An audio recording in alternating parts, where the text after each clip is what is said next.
فتح صندوق الحلاقة ومسك الموس وهو ايده بتترعش ومرعوب ومش عارف يعمل ايه. اتصرف ولا ما اتصرفش؟ اعمل المتفق عليه ولا ما اعملش؟ اطير رقبته ولا لا؟ بص لقى تاني نفس الجملة. احسبها صح وفكر قبل ما تتصرف. اعمل ايه؟ اتصرف ازاي؟ هنشوف عمل ايه وتصرف ازاي مع احمد مصطفى وقناة كن نفسك. خليكم معايا.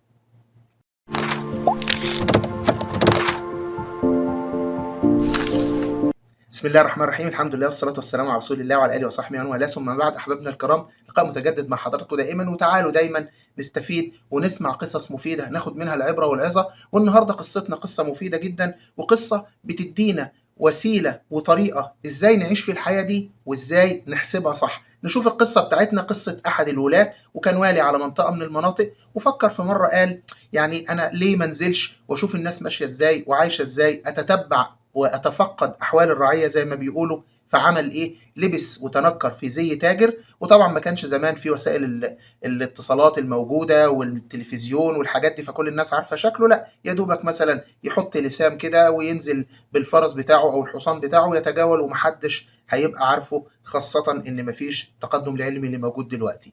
نزل الوالي راح السوق، فابتدى يتجول بين السوق، يشوف الناس، يشوف الاسعار، يشوف ايه اللي بيحصل، الناس عايشه ازاي، بتشتكي من ايه، عايزه ايه، عامله ايه. فدخل في قلب السوق وقعد يتجول. لفت انتباهه وهو بيتجول دكان قديم شكله متهالك وقديم والتراب يعلوه. لفت انتباهه الدكان ده، واللي لفت انتباهه اكتر ان قاعد قدام الدكان ده او قدام المحل ده راجل كبير في السن، ملابسه متواضعه جدا، وقاعد واضح ان هو مش فارقه معاه حاجه، ولا شاغل باله السوق، ولا شاغل باله اي حاجه خالص. ودكانه عباره عن حاجات كلها عليها تراب، وكل الحاجات دي اصلا عباره عن بعض اللوحات اللي التراب ماليها، وواضح ان لا حد بيشتري منه ولا حد بيدخل دكانه. الفضول تملك الوالي، فقال انا لازم ادخل واشوف ايه الحكايه، مين ده وبيبيع ايه وكده. دخل عليه. السلام عليكم. عليكم السلام.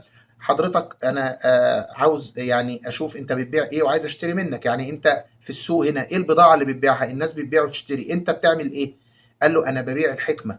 قال له بتبيع الحكمه؟ قال له اه ببيع الحكمه، ودي ثمنها غالي جدا ولا يقدر بثمن، وبضاعتي احسن من بضاعه اي حد في السوق. فالوالي قال له ليه يعني؟ بضاعتك ايه اللي فيها؟ وبص كده على الارفف، ما لقاش غير لوحتين ثلاثه وعليهم التراب، وشكلهم اصلا يعني مش جاذب لاي حد انه يشتري. ما يعني ابسط قواعد البيع والشراء وجذب المشتري انك تعرض البضاعه كويس، شكلها كويس، شكلها جميل، تعمل عناصر جذب، تعمل سيل، تعمل تخفيض، تعمل حاجه تقول دي عليها حاجه، يعني اي حاجه، اي لقمه في الرغيف زي ما بنقول. يعني ده بيقول كده ليه؟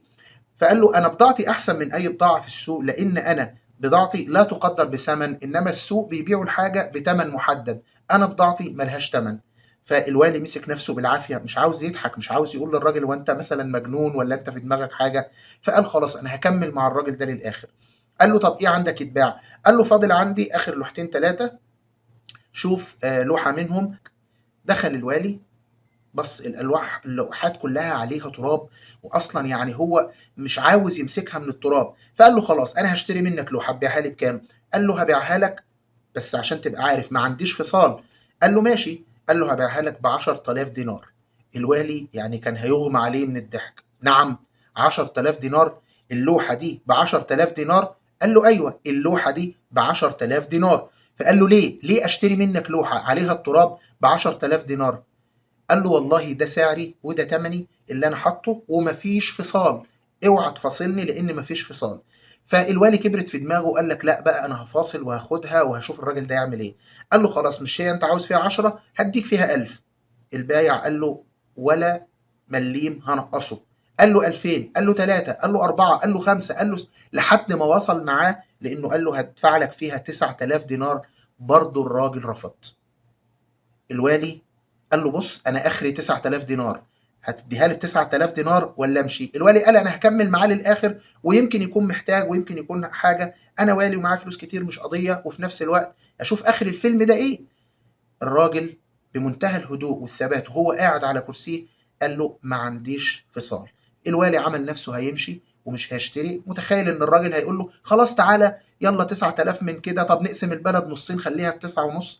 الوالي فوجئ بان الراجل لم يحرك ساكنا. خرج الوالي ومشي في السوق، وبعدين ايه قال ايه، طب هو الراجل ده ايه بالظبط اللي هو بيعمله ده؟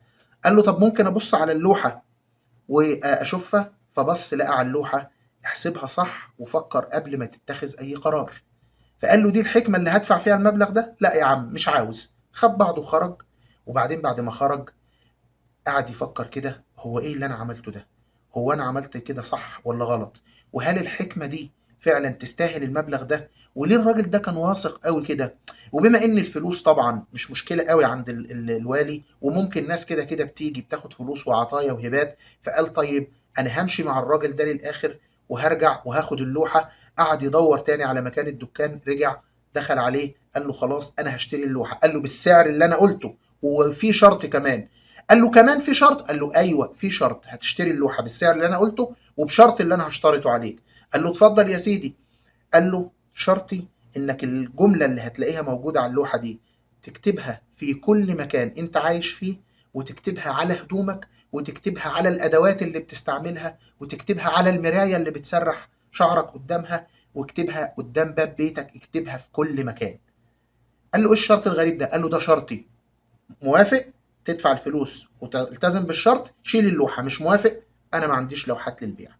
الوالي استغرب جدا من إن هذا الرجل مصمم كده ومصر كده، فقال خلاص أنا معاك للآخر، آدي اتفضل 10,000 دينار وأنا ملتزم.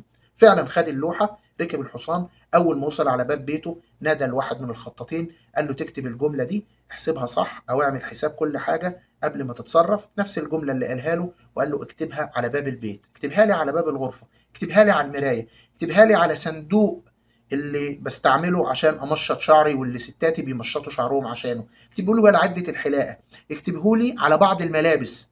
الناس استغربت في ايه، هو الوالي اتجنن ولا ايه؟ لكن طبعا ده والي فاوامره تتنفذ. كتب الخطاط الكلام ده كله، ومرت الايام. احد قاده الحرس عند هذا الوالي اتفقوا مره مع بعض الجنود ان هم ينقلبوا عليه ويعملوا عليه انقلاب، وان هم ياخدوا الحكم ويستأثروا بالحكم لوحدهم ويرموا هذا الوالي ويبقوا هم اللي حاكمين البلد. هينفذوا الموضوع ده ازاي؟ مين سهل ان هو يوصل للوالي وسهل جدا الوالي يبقى رقبته تحت ايديه؟ الحلاق. لقوا مين؟ نفكر، الحلاق. راحوا للحلاق عرضوا عليه اغراءات كتيره جدا. في الاول رفض، لكن في الاخر الحلاق وافق ورضخ على الاغراءات الكتيره اللي وعدوه بيها، هتبقى كذا وهتاخد كذا وكذا وكذا، ومش هيتقال ان انت واحنا نبقى واقفين بره، اول ما انت هتصرخ وتقول كذا هندخل وهندعي ان في حد قتل الوالي وهنخبي الجثه وهنتصرف، كل حاجه معمول حسابها، بس انت نفذ. الوالي طبعا ما يعرفش حاجه. الحلاق ابتدى الشيطان يلعب في دماغه، وابتدى يخون العيش والملح اللي هو واكله عند الوالي، وابتدى يخون ثقة الوالي، وقال خلاص طالما هياخد كل المغريات دي. خرج الحلاق من بيته في الميعاد اللي المفروض هيحلق بيه للوادي. أول ما فتح باب القصر لقى مكتوب نفس الحكاية، فكر جيدا واحسبها صح وفكر في العواقب. لقى الجملة مكتوبة. دخل خطوتين لقاها مكتوبة على الأرض. دخل باب الغرفة اللي بيحلق فيها الوالي لقاها مكتوبة على الجدران. جابوا له صندوق العدة، طبعا الوالي بيحلق بصندوق عدة خاص، لقاها مكتوبة على صندوق العدة. قعد يقول ايه ده، هي دي رسالة موجهة ليا ولا ايه؟ هو حد عارف انا بعمل ايه؟ لا يكون الوالي فاهم انا بعمل ايه؟ ايه الحكاية؟ ابتدى يتردد وابتدى يتصبب عرقا، وجاله الوالي وقعد وبيفتح صندوق الحلاقة، لقى مكتوب على صندوق الحلاقة زي ما قلت نفس العبارة.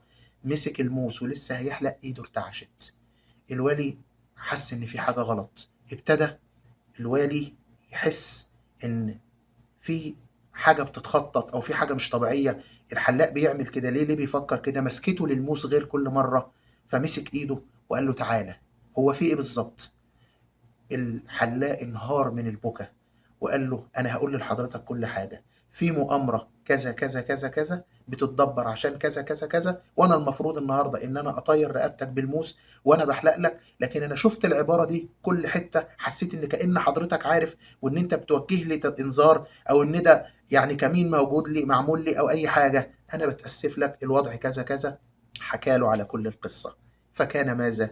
كان ان الوالي امر بقاده الحرس اللي هم المخلصين ليه يجيبوا القادة التانيين الخونة، وأمر بحبسهم وإعدامهم، وعفى عن هذا الحلاق، لكن أمر إنه ما يحلقلوش تاني، وإن هو ياخد مكافأة ويقعد في البيت. ورجع تاني لصاحب الدكان قال له أنت أنقذت حياتي، العبارة بتاعتك دي ما كانتش مجرد جملة عادية، دي كانت أسلوب حياة، خلت واحد كان هيطير رقبتي يرجع عن كده لما رأى الكلمة العبارة دي. العبارة دي مش بس للحلاق ولا بس للوالي، العبارة دي لكل واحد. قبل ما تتصرف شوف هتقول ايه. في بعض الناس يقول لك اللي في قلبي على لساني، فيقول كلمة ممكن يهدم بيها سعادة إنسان. يقول لك أصل أنا صريح. أحيانا الصراحة بتبقى وقاحة، أحيانا الصراحة بتبقى مش مطلوبة بالطريقة دي. الصراحة أكيد مطلوبة، بس لازم الطريقة تكون كويسة.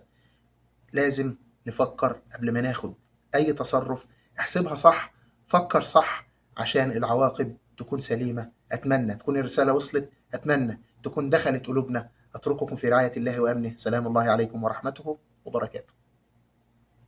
السلام عليكم. لا تنسوا الاعجاب بالفيديو والاشتراك في القناة تشجيعا لنا لنستمر بنشر المزيد إن شاء الله.